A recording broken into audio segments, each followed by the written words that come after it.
जय श्री कृष्णा दोस्तों, स्वागत है आपका मेरे चैनल पर। आज मैं आपको वैशाख मास के कृष्ण पक्ष की वरुथनी एकादशी की कथा सुनाऊंगी। लेकिन वीडियो शुरू करने से पहले अगर आपने अभी तक मेरे चैनल को सब्सक्राइब नहीं किया है तो कर ले और पास में लगे बेल आइकन को भी दबा दें ताकि मेरे आने वाली सभी वीडियोज़ की नोटिफिकेशन आपको मिल जाए। तो चलिए शुरू करते हैं वैशाख मास के शुक्ल पक्ष की वरुथनी एकादशी की कथा। धर्मराज युधिष्ठिर बोले, हे भगवान, मैं आपको नमस्कार करता हूँ। आपने चैत्र मास के शुक्ल पक्ष की एकादशी अर्थात कामदा एकादशी के बारे में विस्तार पूर्वक बताया। अब आप कृपा करके वैशाख कृष्ण एकादशी का क्या नाम है तथा उसकी विधि एवं महात्म्य क्या है, इसके बारे में बताइए। भगवान श्री कृष्ण ने कहा, हे राजेश्वर, वैशाख मास के कृष्ण पक्ष की एकादशी को वरुथनी एकादशी के नाम से जाना जाता है। यह सौभाग्य देने वाली, सब पापों को नष्ट करने वाली तथा अंत में मोक्ष देने वाली है। इसकी महात्म्य कथा आपसे कहता हूँ। वरुथनी एकादशी व्रत कथा। प्राचीन काल में नर्मदा नदी के तट पर मानधाता नामक राजा राज्य करते थे। वह अत्यंत दानशील तथा तपस्वी थे।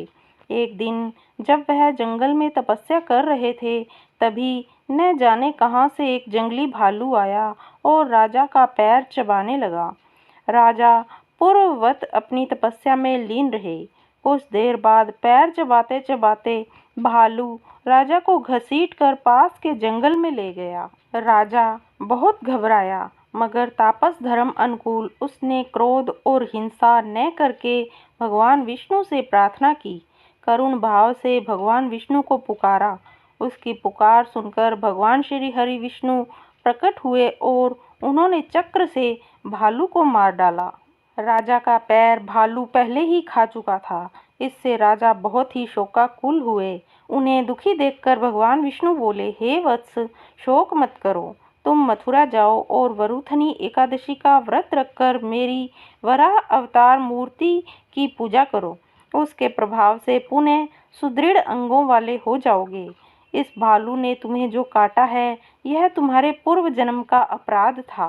भगवान की आज्ञा मानकर राजा मानधाता ने मथुरा जाकर श्रद्धापूर्वक वरुथनी एकादशी का व्रत किया। इसके प्रभाव से राजा शीघ्र ही पुनः सुंदर और संपूर्ण अंगों वाला हो गया। इसी एकादशी के प्रभाव से राजा मानधाता स्वर्ग गए थे। जो भी व्यक्ति भय से पीड़ित है, उसे वरुथनी एकादशी का व्रत रखकर भगवान विष्णु का स्मरण करना चाहिए। इस व्रत को करने से समस्त पापों का नाश होकर मोक्ष मिलता है।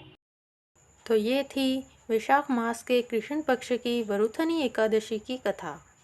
आपको ये कथा कैसी लगी कमेंट करके अवश्य बताइएगा और कमेंट में जय माँ एकादशी और जय श्री कृष्णा लिखना ना भूलिएगा।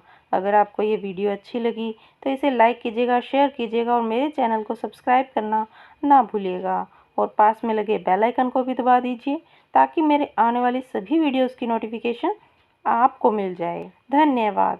मिलते हैं अगली वीडियो में। जय श्री कृष्णा।